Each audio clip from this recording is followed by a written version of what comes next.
Qu'ont en commun un tunnel sous-marin, le poignet d'un espion et le sommet de l'Everest? Apparemment rien, mais la réponse vous surprendra. Ils sont tous liés à un nom, un symbole de luxe et de précision, un gardien du temps appelé Rolex. Remontons à 1905.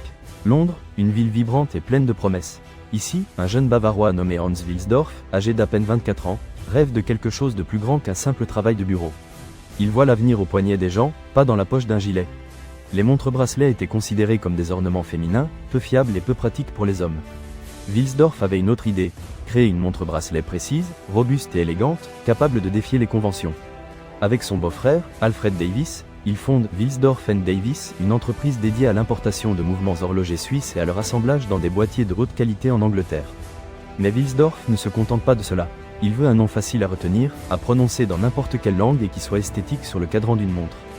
Après d'innombrables tentatives infructueuses, l'inspiration arrive comme un éclair. Rolex, court, percutant, parfait. Personne ne connaît avec certitude l'origine du mot, peut-être une combinaison de sons fortuits ou une allusion à horlogerie exquise. Le mystère, dès le début, ferait partie de la marque. Les premières années furent une lutte constante. Convaincre le public qu'une montre-bracelet pouvait être aussi précise qu'une montre de poche était une tâche titanesque. Mais Wilsdorf était un visionnaire. En 1910, une Rolex reçoit le premier certificat de précision pour une montre-bracelet décerné par l'école d'horlogerie de Bienne, en Suisse. 4 ans plus tard, l'Observatoire de Kew, en Grande-Bretagne, lui accorde un autre certificat de précision de classe A, réservé jusqu'alors au chronomètre marin. Le monde commence à prendre note. La Première Guerre mondiale marque un tournant. Les officiers au front ont besoin d'une montre fiable et résistante pour coordonner leurs mouvements. La montre-bracelet Rolex devient un outil essentiel, prouvant sa valeur dans les conditions les plus extrêmes. La marque se consolide comme synonyme de précision et de durabilité. Mais Wilsdorf ne s'arrête pas là. En 1926, il présente l'Oyster, la première montre résistante à l'eau.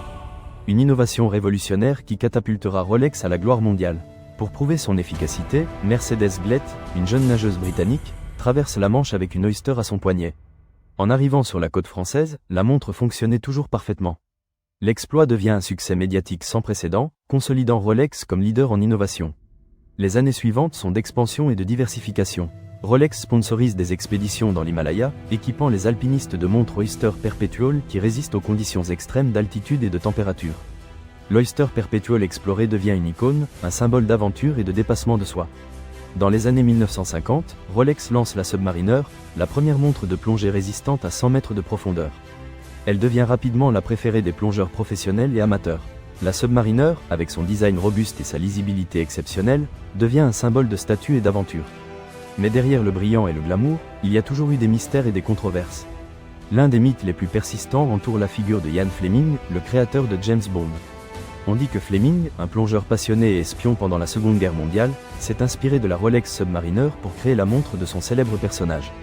Bien qu'il soit vrai que Bond a porté des montres Rolex dans certains de ses premiers films, la connexion n'a jamais été confirmée officiellement. Certains affirment que Fleming préférait la marque Omega et que le changement était dû à des accords commerciaux ultérieurs.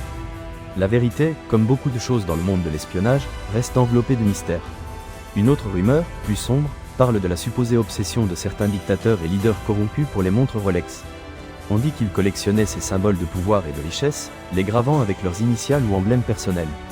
Bien qu'il n'y ait pas de preuves concrètes que Rolex ait participé à ce type de pratique, la légende persiste, alimentant l'image de la marque comme un objet de désir pour ceux qui cherchent à afficher leur pouvoir.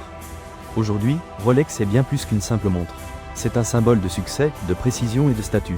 Un objet de désir pour les collectionneurs et les amateurs d'horlogerie du monde entier. Ces modèles classiques, comme la Submariner, la Daytona ou la Datejust, sont des icônes intemporelles, des investissements sûrs et des objets de culte. La marque reste indépendante, propriété de la fondation Hans Wilsdorf, qui destine ses bénéfices à des œuvres caritatives et des projets de recherche. Mais l'histoire de Rolex n'est pas seulement celle d'une montre. C'est l'histoire d'un homme, Hans Wilsdorf, qui a rêvé de défier les conventions et de créer quelque chose d'exceptionnel. C'est l'histoire d'une marque qui a su s'adapter à son époque, innover constamment et construire une réputation d'excellence. C'est l'histoire d'un mythe, une légende qui continue de vivre au poignet de ceux qui cherchent plus qu'un simple garde-temps. Parce que parfois, derrière un simple logo, il y a toute une histoire que peu connaissent. Si vous avez aimé cette histoire, n'oubliez pas de vous abonner à notre chaîne pour découvrir les secrets derrière vos marques préférées. Et laissez-nous dans les commentaires quelle autre marque vous aimeriez que nous enquêtions.